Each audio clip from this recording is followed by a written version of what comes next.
வணக்கம். புது புது விஷயங்கள ரொம்ப ஆழமாவும் அதே சமயம் தெளிவாவும் தெரிஞ்சுக்க விரும்புற உங்களுக்கு என் அன்பான வரவேற்புகள். நம்ம அன்றாட வாழ்க்கையில அந்த அவசரத்துக்கு நடுவுல வாழ்க்கையோட உண்மையான அர்த்தத்தை நாம பல நேரங்கள்ல கோட்ட விட்டுடுறோம் இல்லையா? இந்த ஒரு ஆழமான அலசல் நாம கொஞ்சம் நிதானமா நின்னு நம்மளோட செயல்களையும் சிந்தனைகளையும் புரிஞ்சுக்க ஒரு நல்ல வழிகாட்டியா இருக்கும்னு நான் நம்புறேன். சரி, எந்த கவனச்சிதறலும் இல்லாம நேரா விஷயத்துக்குள்ள போயிடலாம். இப்போ உங்களை நோக்கி ஒரு கேள்வி. ஒரு நிமிஷம் ஆழமா யோசிச்சு பாருங்க. உங்களுடைய மிகச்சிறந்த ஆசிரியர் யார்? நம்மளோட இந்த மாடர்ன் வாழ்க்கையில டெக்னாலஜியும் தகவல்களும் நம்ம விரல் நுனிலே இருக்கு. கூகுள் பண்ணா எந்த கேள்விக்கும் அடுத்த செகண்ட் பதில் கிடைச்சிடுங்கிற ஒரு மெதப்புல நம்ம வாழ்ந்துட்டு இருக்கோம். ஆனா பல நூறு வருஷங்களா மனுஷங்க கடந்து வந்த அனுபவங்களும் நம்ம முன்னோர்களோட ஞானமும் நமக்கு உணர்த்துற பாடம் என்ன தெரியுமா?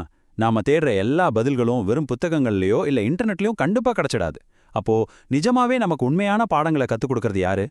பகுதி 1. முழுமையான ஆசான். அறிவுக்கும் அனுபவத்துக்கும் உள்ள வித்தியாசம். சரி, வாங்க இத பத்தி கொஞ்சம் டீப்பா பார்க்கலாம். வாழ்க்கையை எதிர்கொள்றதுக்கு நாம ஸ்கூல்லையும் காலேஜ்லயும் படிச்ச படிப்பும் நாம சேர்த்து வச்சிருக்கிற இன்ஃபர்மேஷனும் மட்டுமே போதும்னு நாம பல நேரங்கள்ல ரொம்ப தப்பா நினைச்சுக்கிறோம். நம்ம வாங்கின டிகிரிஸ்லாம் நம்மள எந்த ஒரு சவாலையும் ஃபேஸ் பண்ண ரெடி பண்ணிடுச்சுன்னு நம்ம மனசு நம்புது. ஆனா இந்த வரிகளை கொஞ்சம் கவனிங்க.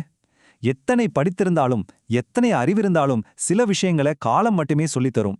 உண்மையாலுமே அப்படிதானே? கொஞ்சம் யோசிச்சு பாருங்க. திடீர்னு நம்ம வாழ்க்கையில வர்ற ஒரு பெரிய இழப்பையோ இல்ல நமக்கு நெருக்கமானவங்க பண்ற துரோகத்தையும் சமாளிக்க நம்ம வாங்கின எந்த டிகிரியாவது ஹெல்ப் பண்ணிருக்கா? சான்ஸே இல்ல. இந்த மாதிரி மிகப்பெரிய வழிகளையும் மாற்றங்களையும் எப்படி தாங்கிக்கிறதுங்கிறத எந்த ஒரு சிலபஸும் நமக்கு சொல்லித் தர்றதில்ல. அத காலம் மட்டும்தான் நமக்கு கத்துக் கொடுக்குது. இது ரொம்ப பிரமாதமா ஒரு விஷயத்த நமக்கு தெளிவுபடுத்துது. அது என்னன்னா, நம்மளோட கல்வியும் அறிவும் நமக்கு ஒரு குறிப்பிட்ட எல்லை வரைக்கும் தான் கை கொடுக்கும். ஒரு பக்கம் இருக்கிற ஃபார்மல் எஜுகேஷன் அப்படிங்கிறது ஒரு சிலபஸ்குள்ள ஒரு வட்டத்துக்குள்ள சுருங்குனது. ஆனா இன்னொரு பக்கம் இருக்கிற இந்த காலம் இருக்கே, அது அப்படி அல்ல. அதுக்கு எல்லையே கிடையாது.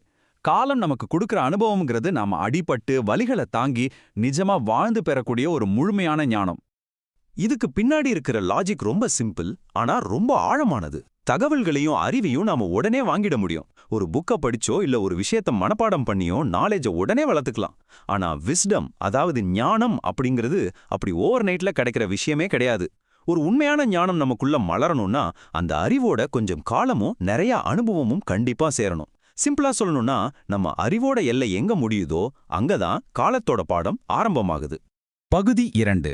வார்த்தைகளின் அபாயம், நச்சுத்தன்மையை தடுத்து நிறுத்துதல். இப்போ கொஞ்சம் தத்துவ பார்வையிலிருந்து வெளியில வந்து நம்மளோட அன்றாட வாழ்க்கையில நாம கண்டிப்பா கடைபிடிக்க வேண்டிய ஒரு ஸ்ட்ரிக்டான ரூலுக்கு வருவோம். எந்த உறவு குறித்தும் மோசமான அபிப்பிராயங்கள், யாரை குறித்தும் கேவலமான பேச்சுகளை முதலில் நிறுத்துங்கள். இதுல அந்த முதலில் அப்படிங்கிற வார்த்தையை நான் ரொம்ப ஆழமா அழுத்தமா சொல்ல விரும்புறேன். இது ஏதோ சும்மா சொல்ற அட்வைஸ் கிடையாதுங்க. உங்க நிம்மதிக்காக நீங்க இன்னைக்கே இப்போவே ஃபாலோ பண்ண வேண்டிய ஒரு முக்கியமான விதி. உங்களுக்கு மன அமைதி வேணும்னா அதுக்கு இதுதான் முதல் படி.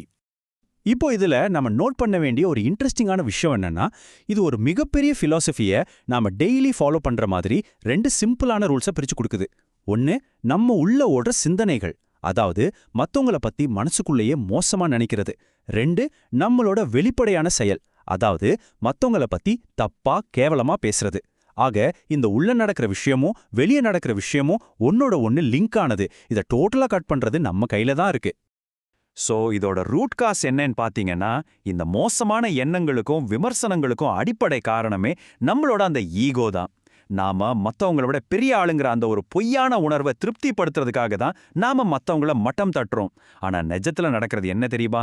இந்த நச்சுத்தன்மை மத்தவங்கள அழிக்கிறதோ இல்லையோ, நம்மளோட சொந்த மன அமைதியையே முதல்ல காலி பண்ணிடும்.